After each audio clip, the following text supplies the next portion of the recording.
I'm going to discuss 10 things employers in Tennessee need to know about the Tennessee Employee Online Privacy Act. The Tennessee Employee Online Privacy Act provides that an employer, number one, may not request or require an applicant or an employee to provide their password for their personal internet account. Now, the words personal internet account refers to any online account that's used by the employee for exclusively personal reasons unrelated to the business. So that can be, and it also can include email, text messages, as well as all types of social media. Number two, an employer may not compel an applicant or an employee to add the employer to the list of contacts for the applicant's or employee's personal internet account. And then number three, the employer cannot compel the applicant or employee to access the personal internet account in the employer's presence so the employer can see what's on it. Number four, an employer may not refuse to hire, penalize, or take any adverse action against an employee or an applicant because they won't do one of the things just mentioned in points 1, 2, and 3. There are some things, however, that an employer can do.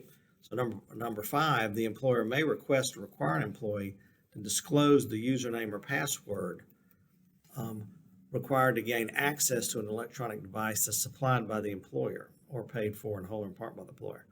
And number six, an employer may similarly request or require the employee to disclose a username or password required to gain access to an account or service that's provided by the employer because of the employment relationship or that's used for the employer's business purpose.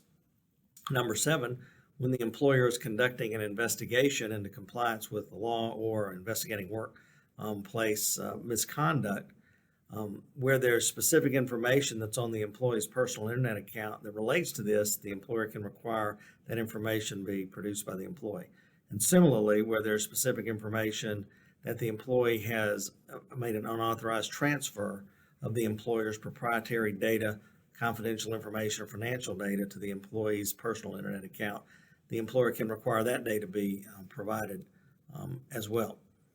Number eight, the Act does not prevent an employer from disciplining or discharging an employee because of a transfer of proprietary confidential data or financial data that's unauthorized to the employee's personal internet account.